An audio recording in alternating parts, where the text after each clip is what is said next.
Self-Reliance, Ralph Waldo Emerson. Man is his own star, and the soul that can render an honest and a perfect man commands all light, all influence, all fate. Nothing to him falls early or too late.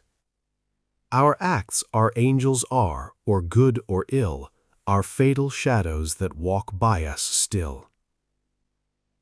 Epilogue to Beaumont and Fletcher's Honest Man's Fortune. Cast the bantling on the rocks, suckle him with the she-wolf's teat.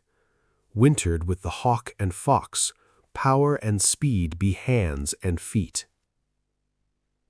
I read the other day some verses written by an eminent painter which were original and not conventional. The soul always hears an admonition in such lines, let the subject be what it may. The sentiment they instill is of more value than any thought they may contain. To believe your own thought, to believe that what is true for you in your private heart is true for all men, that is genius. Speak your latent conviction, and it shall be the universal sense. For the inmost in due time becomes the outmost, and our first thought is rendered back to us by the trumpets of the last judgment. Familiar as the voice of the mind is to each, the highest merit we ascribe to Moses, Plato, and Milton is that they set at naught books and traditions, and spoke not what men, but what they thought. A man should learn to detect and watch that gleam of light which flashes across his mind from within, more than the luster of the firmament of bards and sages. Yet he dismisses without notice his thought, because it is his. In every work of genius we recognize our own rejected thoughts. They come back to us with a certain alienated majesty. Great works of art have no more affecting lesson for us than this. They teach us to abide by our spontaneous impression with good-humored inflexibility, then most when the whole cry of voices is on the other side. Else, tomorrow, a stranger will say with masterly good sense precisely what we have thought and felt all the time, and we shall be forced to take with shame our own opinion from another. There is a time in every man's education when he arrives at the conviction that envy is ignorance, that imitation is suicide, that he must take himself for better or for worse as his portion, that though the wide universe is full of good, no kernel of nourishing corn can come to him but through his toil bestowed on that plot of ground which is given to him to till. The power which resides in him is new in nature, and none but he knows what that is which he can do, nor does he know until he is tried. Not for nothing, one face, one character, one fact makes much impression on him, and another none. This sculpture in the memory is not without pre-established harmony. The eye was placed where one ray should fall, that it might testify of that particular ray. We but half express ourselves, and are ashamed of that divine idea which each of us represents. It may be safely trusted as proportionate and of good issues, so it be faithfully imparted, but God will have his work made manifest by cowards. A man is relieved and gay when he has put his heart into his work and done his best, but what he has said or done otherwise shall give him no peace. It is a deliverance which does not deliver. In the attempt his genius deserts him, no muse befriends, no invention, no hope. Trust thyself. Every heart vibrates to that iron string. Accept the place the divine providence has found for you, the society of your contemporaries, the connection of events. Great men have always done so, and confided themselves childlike to the genius of their age, betraying their perception that the absolutely trustworthy was seated at their heart, working through their hands, predominating in all their being. And we are now men, and must accept in the highest mind the same transcendent destiny, and not minors and invalids in a protected corner, not cowards fleeing before a revolution, but guides, redeemers, and benefactors, obeying the almighty effort and advancing on chaos and the dark. What pretty oracles nature yields us on this text in the face and behavior of children, babes, and even brutes, that divided and rebel mind. That distrust of a sentiment because our arithmetic has computed the strength and means opposed to our purpose, these have not. Their mind being whole, their eye is as yet unconquered, and when we look in their faces we are disconcerted. Infancy conforms to nobody, all conform to it, so that one babe commonly makes 4 or 5 out of the adults who prattle and play to it. So God has armed youth and puberty and manhood no less with its own piquancy and charm, and made it enviable and gracious, and its claims not to be put by if it will stand by itself. Do not think the youth has no force because he cannot speak to you and me. Hark, in the next room his voice is sufficiently clear and emphatic. It seems he knows how to speak to his contemporaries. Bashful or bold, then, he will know how to make us seniors very unnecessary. The nonchalance of boys who are sure of a dinner, and would disdain as much as a lord to do or say aught to conciliate one, is the healthy attitude of human nature. A boy is in the parlor what the pit is in the playhouse, independent, irresponsible, looking out from his corner on such people and facts as pass by. He tries and sentences them on their merits in the swift, summary way of boys as good, bad, interesting, silly, eloquent, troublesome. He cumbers himself never about consequences, about interests. He gives an independent, genuine verdict. You must court him, he does not court you. But the man is, as it were, clapped into jail by his consciousness.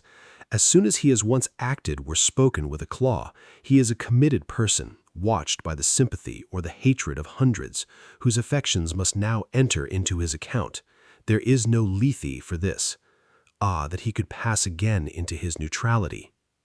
Who can thus avoid all pledges, and having observed, observe again from the same unaffected, unbiased, unbribable, unaffrighted innocence must always be formidable. He would utter opinions on all passing affairs, which being seen to be not private but necessary, would sink like darts into the ear of men and put them in fear. These are the voices which we hear in solitude, but they grow faint and inaudible as we enter into the world. Society everywhere is in conspiracy against the manhood of every one of its members. Society is a joint stock company in which the members agree, for the better securing of his bread to each shareholder, to surrender the liberty and culture of the eater. The virtue in most request is conformity. Self-reliance is its aversion. It loves not realities and creators, but names and customs. Whoso would be a man must be a nonconformist. He who would gather immortal palms must not be hindered by the name of goodness, but must explore if it be goodness. Nothing is at last sacred but the integrity of your own mind. Absolve you to yourself, and you shall have the suffrage of the world. I remember an answer which when quite young I was prompted to make to a valued adviser, who was wont to importune me with the dear old doctrines of the Church. On my saying, "What have I to do with the sacredness of traditions if I live wholly from within?" my friend suggested, "But these impulses may be from below, not from above." I replied, "They do not seem to me to be such, but if I am the devil's child, I will live then from the devil. No law can be sacred to me but that of my nature. Good and bad are but names very readily transferable to that or this. The only right is what is after my constitution, the only wrong what is against it. A man is to carry himself in the presence of all opposition as if everything were titular and ephemeral but he. I am ashamed to think how easily we capitulate to badges and names, to large societies and dead institutions. Every decent and well-spoken individual affects and sways me more than is right. I ought to go upright and vital, and speak the rude truth in all ways.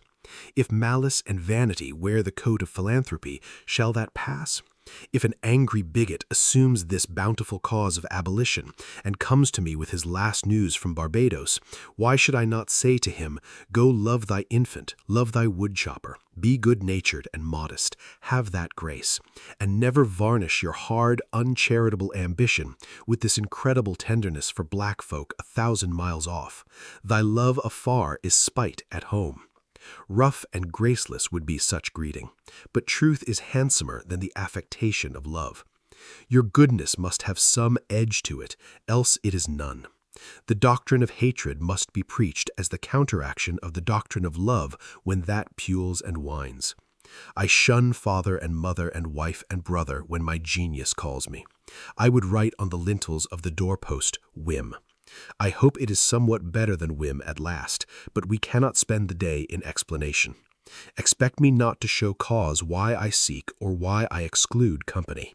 Then again, do not tell me, as a good man did today, of my obligation to put all poor men in good situations. Are they my poor? I tell thee, thou foolish philanthropist, that I grudge the dollar, the dime, the cent I give to such men as do not belong to me and to whom I do not belong. There is a class of persons to whom by all spiritual affinity I am bought and sold. For them I will go to prison if need be. But your miscellaneous popular charities, the education at college of fools, the building of meeting houses to the vain end to which many now stand, alms to sots, and the thousandfold relief societies. Confess with shame, I sometimes succumb and give the dollar. It is a wicked dollar, which by and by I shall have the manhood to withhold. Virtues are, in the popular estimate, rather the exception than the rule. There is the man and his virtues. Men do what is called a good action, as some piece of courage or charity, much as they would pay a fine in expiation of daily non-appearance on parade. Their works are done as an apology or extenuation of their living in the world, as invalids and the insane pay a high board. Their virtues are penances.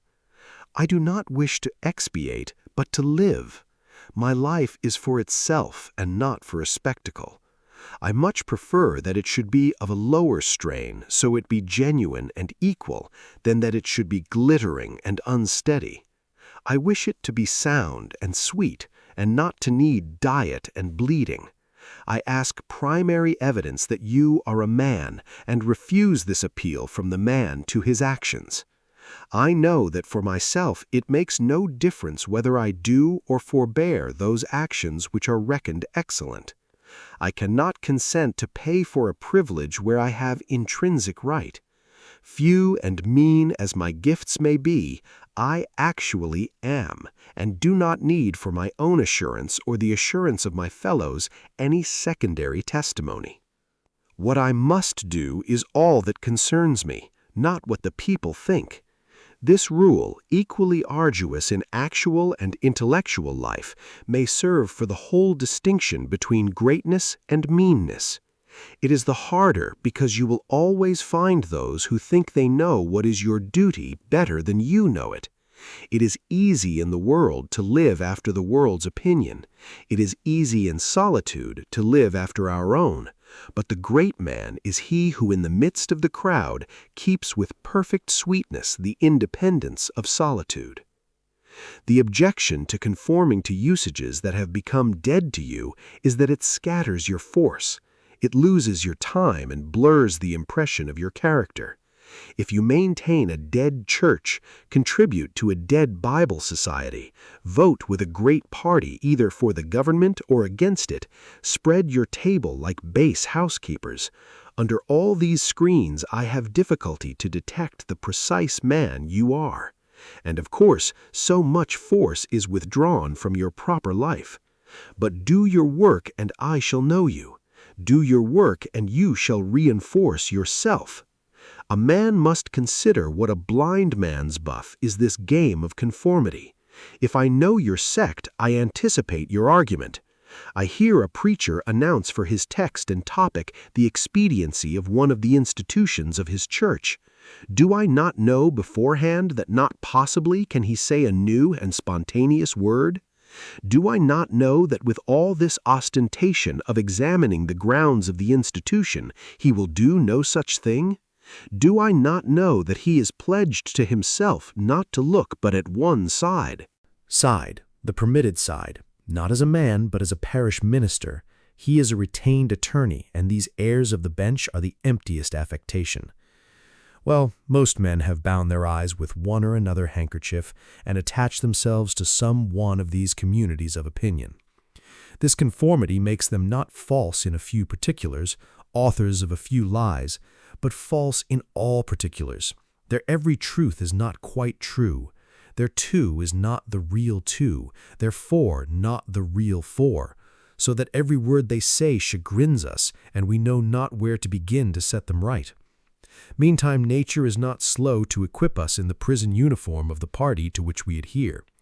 We come to wear one cut of face and figure, and acquire by degrees the gentlest asinine expression. There is a mortifying experience in particular, which does not fail to wreak itself also in the general history. I mean the foolish face of praise, the forced smile which we put on in company where we do not feel at ease in answer to conversation which does not interest us.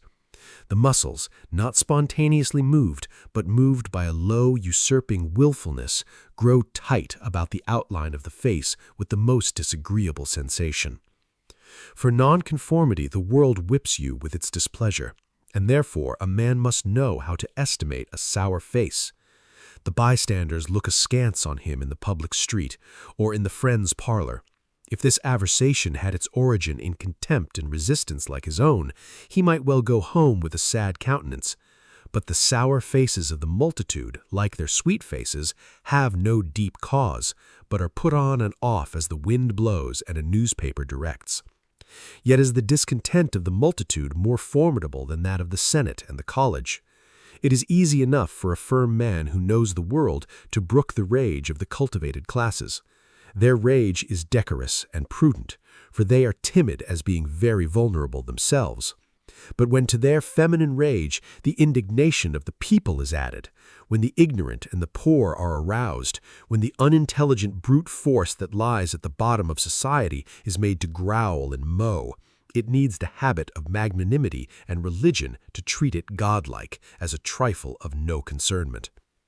The other terror that scares us from self-trust is our consistency, a reverence for our past act or word, because the eyes of others have no other data for computing our orbit than our past acts, and we are loath to disappoint them. But why should you keep your head over your shoulder? Why drag about this corpse of your memory, lest you contradict somewhat you have stated? In this or that public place, suppose you should contradict yourself. What then? It seems to be a rule of wisdom never to rely on your memory alone, scarcely even in acts of pure memory, but to bring the past for judgment into the thousand-eyed present, and live ever in a new day. In your metaphysics you have denied personality to the deity, yet when the devout motions of the soul come, yield to them heart and life, though they should clothe God with shape and color. Leave your theory, as Joseph his coat in the hand of the harlot, and flee. A foolish consistency is the hobgoblin of little minds, adored by little statesmen and philosophers and divines. With consistency a great soul has simply nothing to do. He may as well concern himself with his shadow on the wall. Speak what you think now in hard words, and tomorrow speak what tomorrow thinks in hard words again, though it contradict everything you said today. Ah, so you shall be sure to be misunderstood. Is it so bad, then, to be misunderstood? Pythagoras was misunderstood, and Socrates, and Jesus, and Luther, and Copernicus, and Galileo, and Newton, and every pure and wise spirit that ever took flesh. To be great is to be misunderstood. I suppose no man can violate his nature. All the sallies of his will are rounded in by the law of his being, as the inequalities of Andes and Himalaya are insignificant in the curve of the sphere. Nor does it matter how you gauge and try him. A character is like an acrostic or Alexandrian stanza. Read it forward, backward, or across, it still spells the same thing.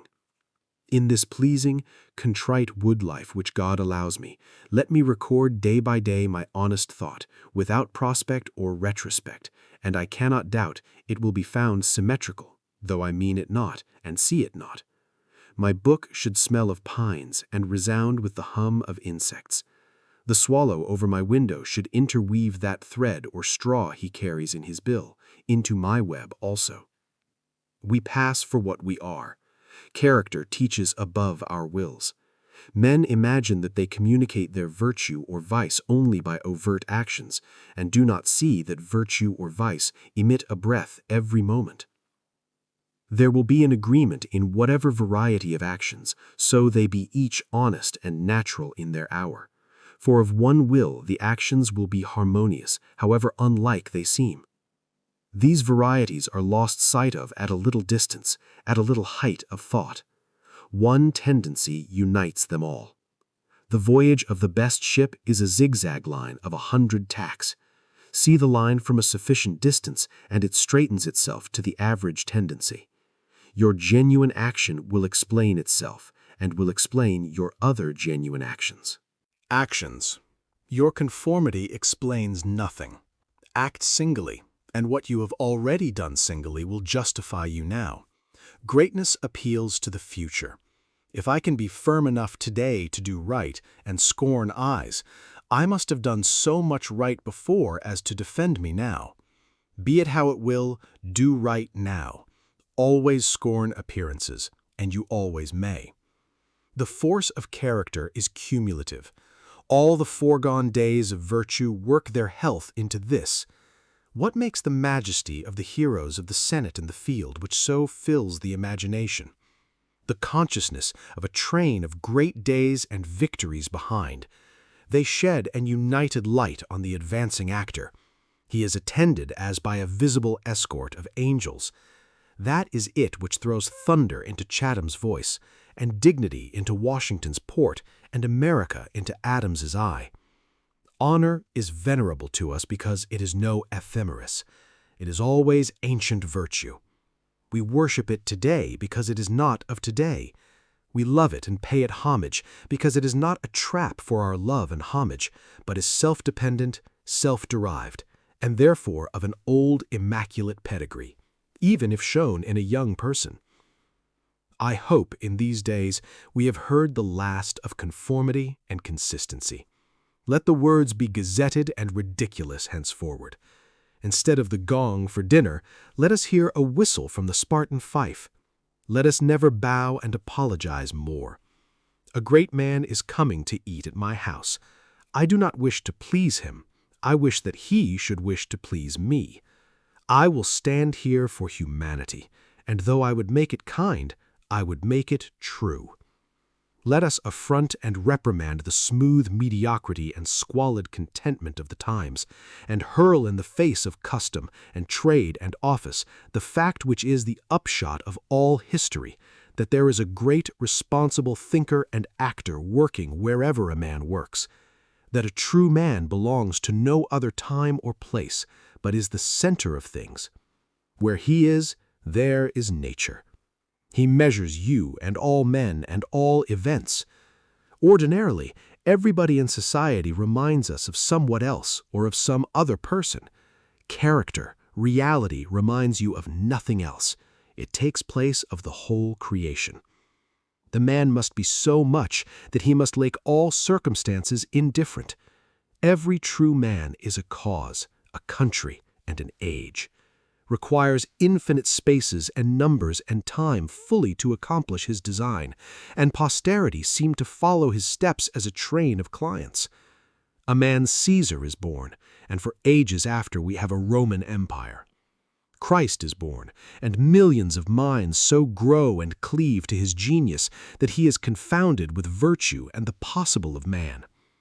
An institution is the lengthened shadow of one man, as monachism of the hermit Antony, the Reformation of Luther, Quakerism of Fox, Methodism of Wesley, abolition of Clarkson, Scipio, Milton called the height of Rome, and all history resolves itself very easily into the biography of a few stout and earnest persons.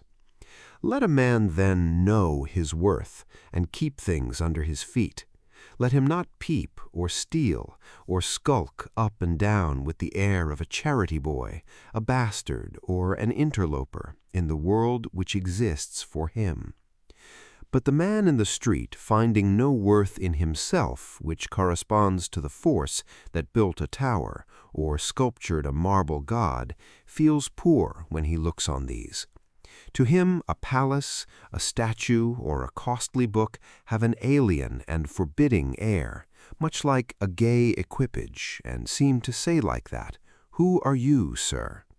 Yet they all are his, suitors for his notice, petitioners to his faculties that they will come out and take possession. The picture waits for my verdict. It is not to command me, but I am to settle its claims to praise. That popular fable of the sot who was picked up dead drunk in the street, carried to the Duke's house, washed and dressed and laid in the Duke's bed, and on his waking treated with all obsequious ceremony like the Duke, and assured that he had been insane, owes its popularity to the fact that it symbolizes so well the state of man, who is in the world a sort of sot, but now and then wakes up, exercises his reason, and finds himself a true prince. Our reading is mendicant and sycophantic. In history, our imagination plays us false. Kingdom and lordship, power and estate are a gaudier vocabulary than Private John and Edward in a small house and common day's work. But the things of life are the same to both. The sum total of both is the same. Why all this deference to Alfred and Skanderbeg and Gustavus? Suppose they were virtuous. Did they wear out virtue? As great a stake depends on your private act today as followed their public and renowned steps. When private men shall act with original views, the luster will be transferred from the actions of kings to those of gentlemen. The world has been instructed by its kings, who have so magnetized the eyes of nations. It has been taught by this colossal symbol the mutual reverence that is due from man to man.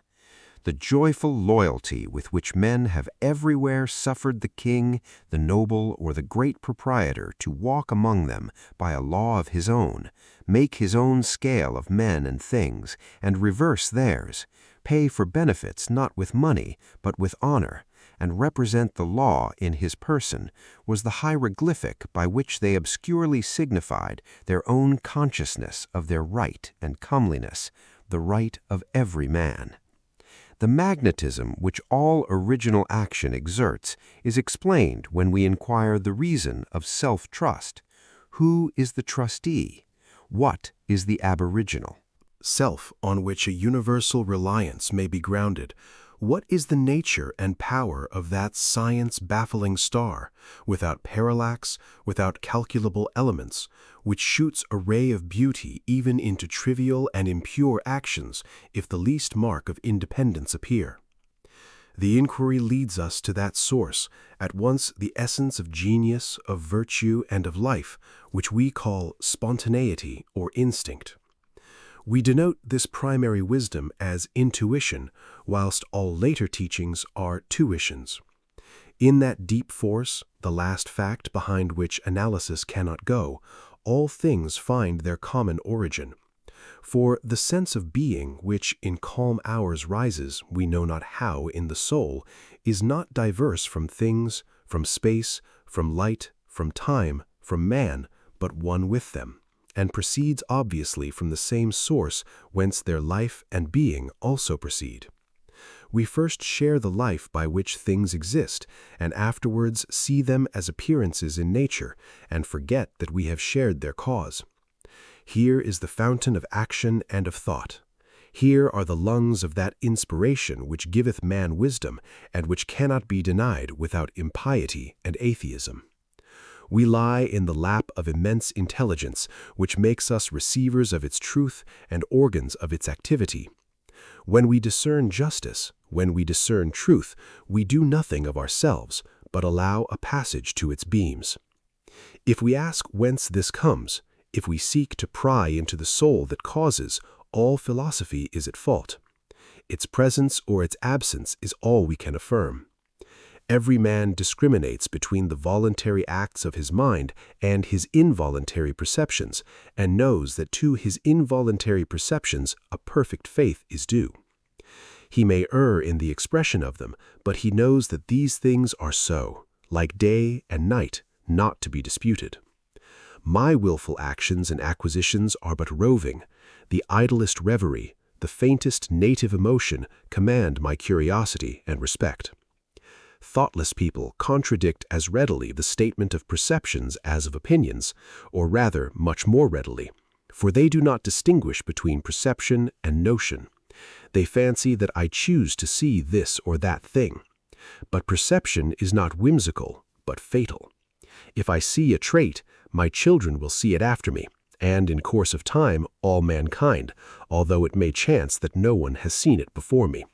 For my perception of it is as much a fact as the sun. The relations of the soul to the divine spirit are so pure that it is profane to seek to interpose helps. It must be that when God speaketh, he should communicate not one thing, but all things, should fill the world with his voice, should scatter forth light, nature, time, souls from the center of the present thought, and new date and new create the whole.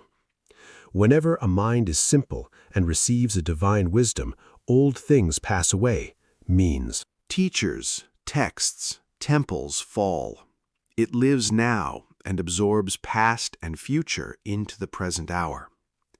All things are made sacred by relation to it, one as much as another.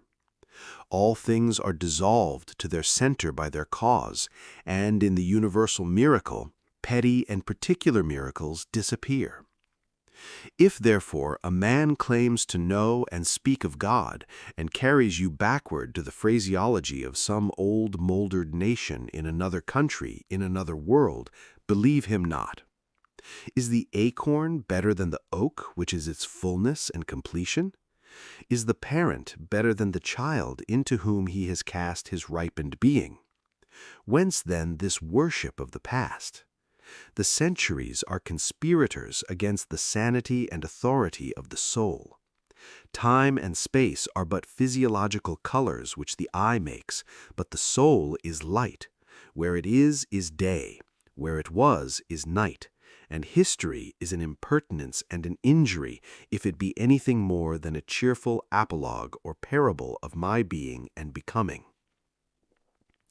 Man is timid and apologetic. He is no longer upright. He dares not say, I think, I am, but quotes some saint or sage. He is ashamed before the blade of grass or the blowing rose. These roses under my window make no reference to former roses or to better ones. They are for what they are. They exist with God today. There is no time to them. There is simply the rose. It is perfect in every moment of its existence. Before a leaf bud has burst, its whole life acts. In the full-blown flower there is no more. In the leafless root there is no less. Its nature is satisfied, and it satisfies nature in all moments alike. But man postpones or remembers. He does not live in the present, but with reverted eye laments the past, or, heedless of the riches that surround him, stands on tiptoe to foresee the future. He cannot be happy and strong until he too lives with nature in the present, above time. This should be plain enough. Yet see what strong intellects dare not yet hear God himself, unless he speak the phraseology of I know not what David or Jeremiah or Paul.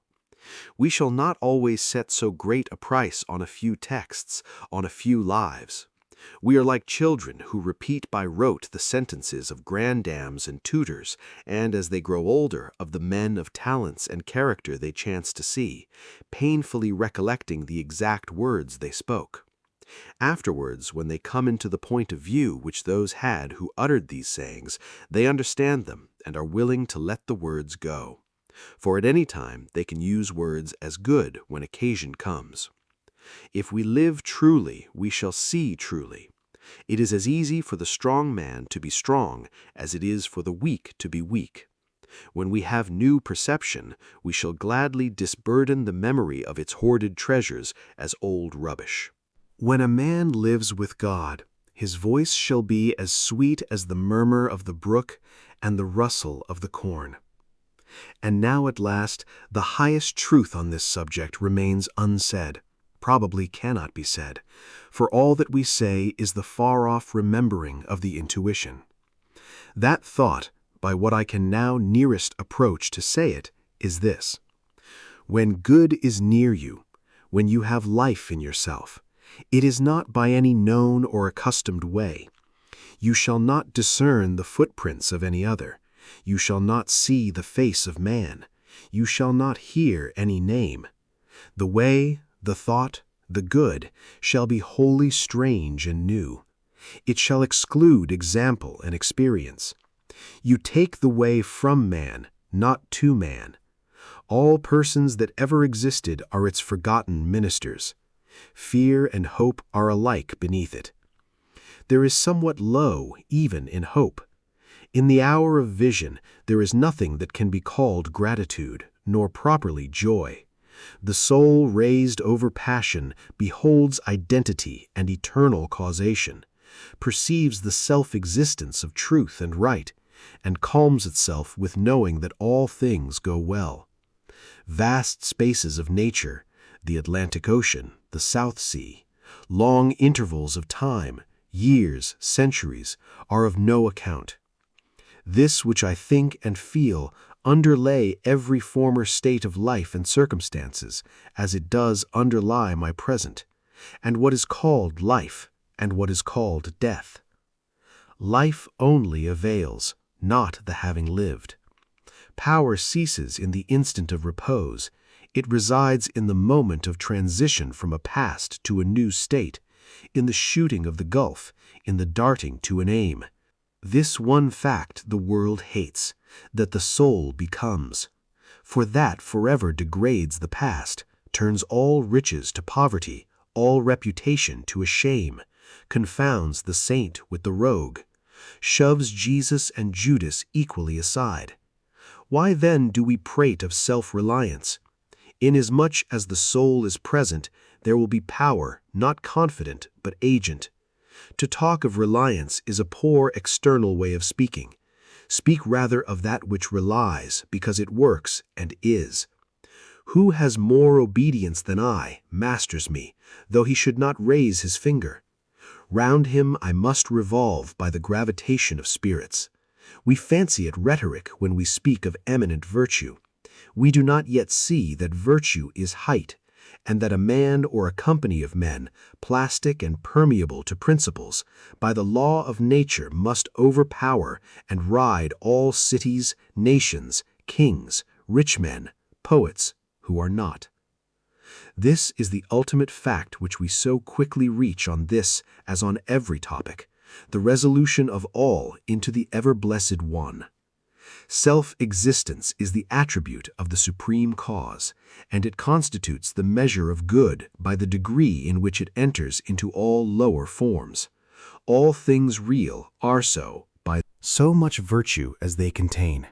Commerce, husbandry, hunting, whaling, war, eloquence, personal weight are somewhat and engage my respect as examples of its presence and impure action. I see the same law working in nature for conservation and growth. Power is in nature the essential measure of right. Nature suffers nothing to remain in her kingdoms which cannot help itself. The genesis and maturation of a planet, its poise and orbit, the bended tree recovering itself from the strong wind, the vital resources of every animal and vegetable are demonstrations of the self-sufficient and therefore self-relying soul. Thus all concentrates. Let us not rove. Let us sit at home with the cause. Let us stun and astonish the intruding rabble of men and books and institutions by a simple declaration of the divine fact. Bid the invaders take the shoes off their feet, for God is here within. Let our simplicity judge them, and our docility to our own law demonstrate the poverty of nature and fortune beside our native riches. But now we are a mob. Man does not stand in awe of man, nor is his genius admonished to stay at home, to put itself in communication with the internal ocean, but it goes abroad to beg a cup of water of the urns of other men. We must go alone. I like the silent church before the service begins better than any preaching. How far off, how cool, how chaste the persons look, begirt each one with a precinct or sanctuary. So let us always sit. Why should we assume the faults of our friend or wife or father or child because they sit around our hearth or are said to have the same blood? All men have my blood, and I have all men's. Not for that will I adopt their petulance or folly, even to the extent of being ashamed of it. But your isolation must not be mechanical, but spiritual. That is, must be elevation. At times, the whole world seems to be in conspiracy to importune you with emphatic trifles. Friend, client, child, sickness, fear, want, charity, all knock at once at thy closet door and say, "Come out unto us." But keep thy state. Come not into their confusion. The power men possess to annoy me, I give them by a weak curiosity. No man can come near me but through my act. What we love, that we have, but by desire we bereave ourselves of the love. If we cannot at once rise to the sanctities of obedience and faith, let us at least resist our temptations. Let us enter into the state of war and awake Thor and Woden, courage and constancy in our Saxon breasts. This is to be done in our smooth times by speaking the truth. Check this lying hospitality and lying affection. Live no longer to the expectation of these deceived people. Deceiving people with whom we converse, say to them, "O father, O mother, O wife, O brother, O friend, I have lived with you after appearances hitherto. Henceforward I am the truth's. Be it known unto you that henceforward I obey no law less than the eternal law. I will have no covenants but proximities. I shall endeavor to nourish my parents, to support my family, to be the chaste husband of one wife, but these relations I must fill after a new and unprecedented way. I appeal from your customs. I must be myself. I cannot break myself any longer for you or you. If you can love me for what I am, we shall be the happier. If you cannot, I will still seek to deserve that you should. I will not hide my tastes or aversions. I will so trust that what is deep is holy, that I will do strongly before the sun and moon whatever inly rejoices me and the heart appoints. If you are noble, I will love you. If you are not, I will not hurt you and myself by hypocritical attentions. If you are true, but not in the same truth with me, cleave to your companions. I will seek my own. I do this not selfishly, but humbly and truly. It is alike your interest and mine and all men's, however long we have dwelt in lies, to live in truth. Does this sound harsh today? You will soon love what is dictated by your nature as well as mine, and if we follow the truth, it will bring us out safe at last. But so you may give these friends pain. Yes, but I cannot sell my liberty and my power to save their sensibility. Besides, all persons have their moments of reason when they look out into the region of absolute truth. Then will they justify me and do the same thing. The populace think that your rejection of popular standards is a rejection of all standard and mere antinomianism, and the bold sensualist will use the name of philosophy to gild his crimes. But the law of consciousness abides. There are two confessionals, in one or the other of which we must be shriven. You may fulfill your round of duties by clearing yourself in the direct or in the reflex way. Consider whether you have satisfied your relations to father, mother, cousin, neighbor, town, cat, and dog, whether any of these can upbraid you. But I may also neglect this reflex standard and absolve me to myself. I have my own stern claims and perfect circle. It denies the name of duty to many offices that are called duties. But if I can discharge its debts, it enables me to dispense with the popular code. If anyone imagines that this law is lax, let him keep its commandment one day. And truly, it demands something godlike in him who has cast off the common motives of humanity and has ventured to trust himself for a taskmaster. High be his heart, faithful his will, clear his sight, that he may in good earnest be doctrine, society, law to himself, that a simple purpose may be to him as strong as iron necessity is to others. If any man consider the present aspects of what is called by distinction society, he will see the need of these ethics. The sinew and heart of man seem to be drawn out, and we are become timorous, desponding whimperers. We are afraid of truth, afraid of fortune, afraid of death, and afraid of each other. Our age yields no great and perfect persons. We want men and women who shall renovate life and our social state, but we see that most natures are insolvent, cannot satisfy their own wants, have an ambition out of all proportion to their practical force, and lean and beg day and night continually. Our housekeeping is mendicant. Our arts, our occupations, our marriages, our religion, we have not chosen, but society has chosen for us. We are parlor soldiers. We shun the rugged battle of fate where strength is born. If our young men miscarry in their first enterprises, they lose all heart. If the young merchant fails, men say he is ruined. If the finest genius studies at one of our colleges and is not installed in an office within 1 year afterwards in the cities or suburbs of Boston or New York, it seems to his friends and to himself that he is right in being disheartened and in complaining the rest of his life. A sturdy lad from New Hampshire or Vermont, who in turn tries all the professions, who teams it, farms it, peddles, keeps a school, preaches, edits a newspaper, goes to Congress, buys a township, and so forth in successive years, and always, like a cat, falls on his feet, is worth 100 of these city dolls.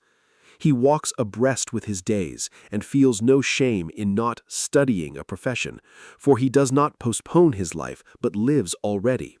He has not 1 chance, but 100 chances.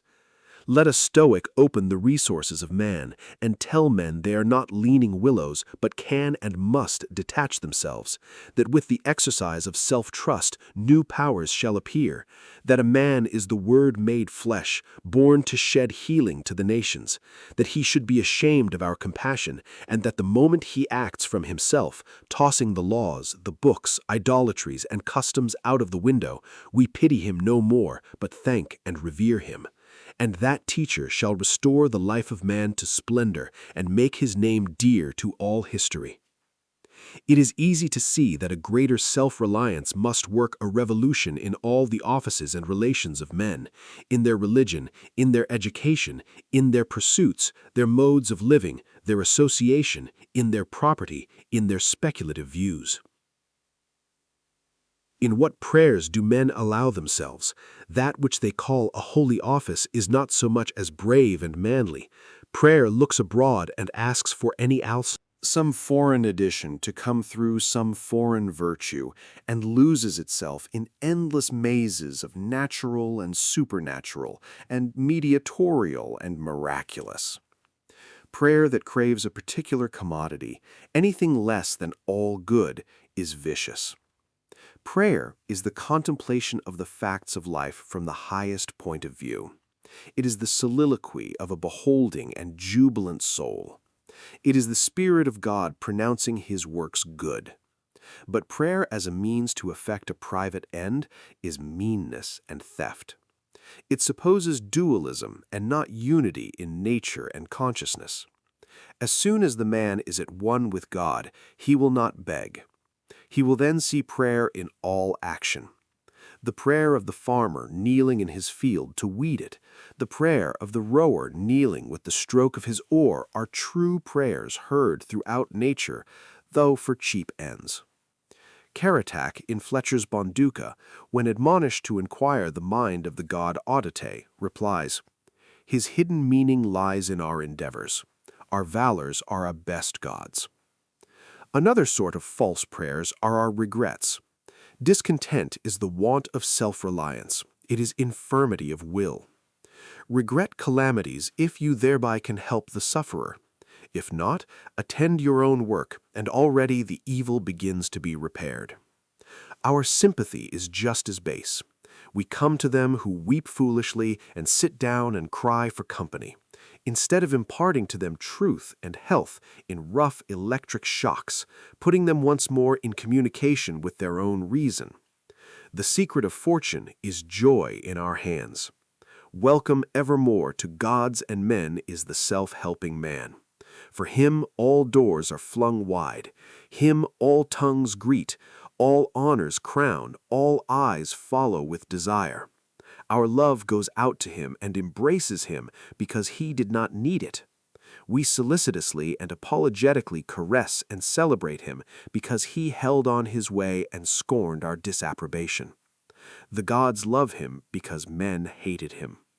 To the persevering mortal, said Zoroaster, the blessed immortals are swift. As men's prayers are a disease of the will, so are their creeds a disease of the intellect. They say with those foolish Israelites, "Let not God speak to us lest we die. Speak thou, speak any man with us, and we will obey." Everywhere I am hindered of meeting God in my brother, because he has shut his own temple doors and recites fables merely of his brother's, or his brother's brother's God. Every new mind is a new classification. If it prove a mind of uncommon activity and power, a Locke, a Lavoisier, a Hutton, a Bentham, a Fourier, it imposes its classification on other men, and lo, a new system. In proportion to the depth of the thought, and so to the number of the objects it touches and brings within reach of the pupil, is his complacency. But chiefly is this apparent in creeds and churches, which are also classifications of some powerful mind acting on the elemental thought of duty and man's relation to the highest. Such is Calvinism, Quakerism, Swedenborgism. The pupil takes the same delight in subordinating everything to the new terminology, as a girl who has just learned botany in seeing a new earth and new seasons thereby. It will happen for a time that the pupil will find his intellectual power has grown by the study of his master's mind. But in all unbalanced minds, the classification is idolized, passes for the end, and not for a speedily exhaustible means, so that the walls of the system blend to their eye in the remote horizon with the walls of the universe. The luminaries of heaven seem to them hung on the arch their master built. They cannot imagine how you aliens have any right to see, how you can see. It must be somehow that you stole the light from us. They do not yet perceive that light, unsystematic, indomitable, will break into any cabin, even into theirs. Let them chirp a while and call it their own.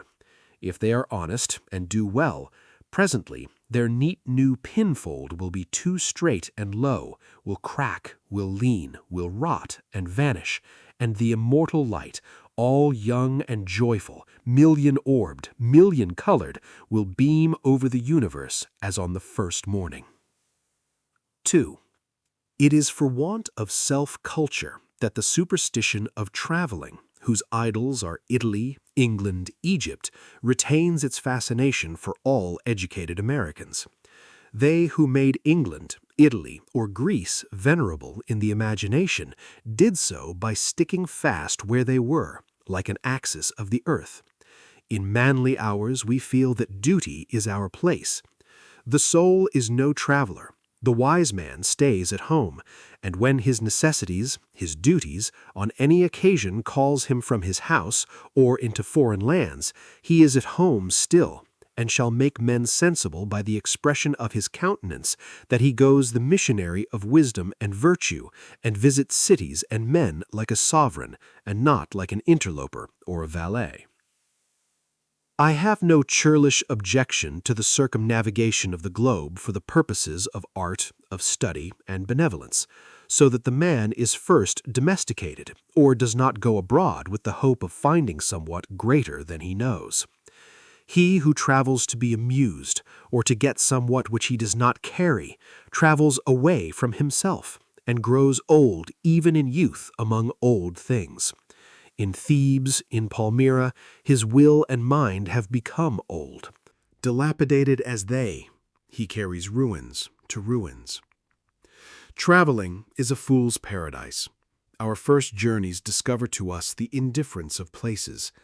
At home, I dream that at Naples, at Rome, I can be intoxicated with beauty and lose my sadness. I pack my trunk, embrace my friends, embark on the sea, and at last wake up in Naples, and there, beside me, is the stern fact, the sad self, unrelenting, identical, that I fled from. I seek the Vatican and the palaces.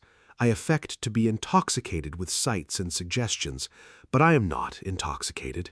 My giant goes with me wherever I go. But the rage of traveling is a symptom of a deeper unsoundness affecting the whole intellectual action. The intellect is vagabond, and our system of education fosters restlessness. Our minds travel when our bodies are forced to stay at home. We imitate, and what is imitation but the traveling of the mind? Our houses are built with foreign taste, our shelves are garnished with foreign ornaments, our opinions, our tastes, our faculties lean and follow the past and the distant. The soul created the arts wherever they have flourished. It was in his own mind that the artist sought his model. It was an application of his own thought to the thing to be done and the conditions to be observed. And why need me copy the Doric or the Gothic model? Beauty, convenience, grandeur of thought, and quaint expression are as near to us as any, and if the American artist will study with hope and love the precise thing to be done by him, considering the climate, the soil, the length of the day, the wants of the people, the habit and form of the government, he will create a house in which all these will find themselves fitted, and taste and sentiment will be satisfied also. Insist on yourself. Never imitate. Your own gift you can present every moment with the cumulative force of a whole life's cultivation. But of the adopted talent of another, you have only an extemporaneous half-possession. That which each can do best, none but his Maker can teach him. No man yet knows what it is, nor can, till that person has exhibited it. Where is the master who could have taught Shakespeare? Where is the master who could have instructed Franklin, or Washington, or Bacon, or Newton? Every great man is a unique. The Scipionism of Scipio is precisely that part he could not borrow. Shakespeare will never be made by the study of Shakespeare. Do that which is assigned to you, and you cannot hope too much, or dare too much. There is at this moment for you an utterance brave and grand as that of the colossal chisel of Phidias, or trowel of the Egyptians, or the pen of Moses, or Dante, but different from all these. Not possibly will the soul all rich, all eloquent, with thousand-cloven tongue, deign to repeat itself. But if you can hear what these patriarchs say, surely you can reply to them in the same pitch of voice. For the ear and the tongue are two organs of one nature. Abide in the simple and noble regions of thy life. Obey thy heart, and thou shalt reproduce the foreworld again. As our religion, our education, our art look abroad, so does our spirit of society. All men plume themselves on the improvement of society, and no man improves. Society never advances. It recedes as fast on one side as it gains on the other. It undergoes continual changes. It is barbarous. It is civilized. It is Christianized. It is rich. It is scientific. But this change is not amelioration. For everything that is given, something is taken. Society acquires new arts and loses old instincts. What a contrast between the well-clad, reading, writing, thinking American with a watch, a pencil, and a bill of exchange in his pocket, and the naked New Zealander whose property is a club, a spear, a mat, and an undivided 20th of a shed to sleep under. But compare the health of the two men, and you shall see that the white man has lost his aboriginal strength. If the traveler tell us truly, strike the savage with a broad axe, and in a day or two the flesh shall unite and heal as if you struck the blow into soft pitch, and the same blow shall send the white to his grave. The civilized man has built a coach, but has lost the use of his feet. He is supported on crutches, but lacks so much support of muscle. He has a fine Geneva watch, but he fails of the skill to tell the hour by the sun. A Greenwich nautical almanac he has, and so, being sure of the information when he wants it, the man in the street does not know a star in the sky. The solstice he does not observe, the equinox he knows as little, and the whole bright calendar of the year is without a dial in his mind. His notebooks impair his memory, his libraries overload his wit, the insurance office increases the number of accidents, and it may be a question whether machinery does not encumber, whether we have not lost by refinement some energy, by a Christianity entrenched in establishments and forms, some vigor of wild virtue. For every Stoic was a Stoic, but in Christendom, where is the Christian? There is no more deviation in the moral standard than in the standard of height or bulk. No greater men are now than ever were. A singular equality may be observed between the great men of the first and of the last ages, nor can all the science, art, religion, and philosophy of the 19th century avail to educate greater men than Plutarch's heroes 24 centuries ago. Not in time is the race progressive. Phocion, Socrates, Anaxagoras, Diogenes are great men, but they leave no class. He who is an ally of their class will not be called by their name, but will be his own man, and, in his turn, the founder of a sect. The arts and inventions of each period are only its costume, and do not invigorate men. The harm of the improved machinery may compensate its good. Hudson and Bering accomplished so much in their fishing boats as to astonish Parry and Franklin, whose equipment exhausted the resources of science and art. Galileo, with an opera glass, discovered a more splendid series of celestial phenomena than anyone since. Columbus found the New World in an undecked boat. It is curious to see the periodic disuse and perishing of means and machinery which were introduced with loud laudation a few years or centuries before. The great genius returns to essential man. We reckoned the improvements of the art of war as triumphs of science, and yet Napoleon conquered Europe by the bivouac, which consisted of falling back on naked valor and disencumbering it of all aids. The emperor held it impossible to make a perfect army, says Las Casas, without abolishing our arms, magazines, commissaries, and carriages, until, in imitation of the Roman custom, the soldier should receive his supply of corn, grind it in his hand mill, and bake his own bread. Society is a wave. The wave moves onward, but the water of which it is composed does not. The same particle does not rise from the valley to the ridge. Its unity is only phenomenal. The persons who make up a nation today, next year die, and their experience with them. And so the reliance on property, including the reliance on governments which protect it, is the want of self-reliance. Men have looked away from themselves and at things so long that they have come to esteem the religious, learned, and civil institutions as guards of property, and they deprecate assaults on these because they feel them to be assaults on property. They measure their esteem of each other by what each has, and not by what each is. But a cultivated man becomes ashamed of his property, out of new respect for his nature. Especially he hates what he has, if he see that it is accidental, came to him by inheritance, or gift, or crime. Then he feels that it is not having, it does not belong to him, has no root in him, and merely lies there because no revolution or no robber takes it away. But that which a man is does always by necessity acquire, and what the man acquires is living property, which does not wait the beck of rulers or mobs or revolutions or fire or storm or bankruptcies, but perpetually renews itself wherever the man breathes.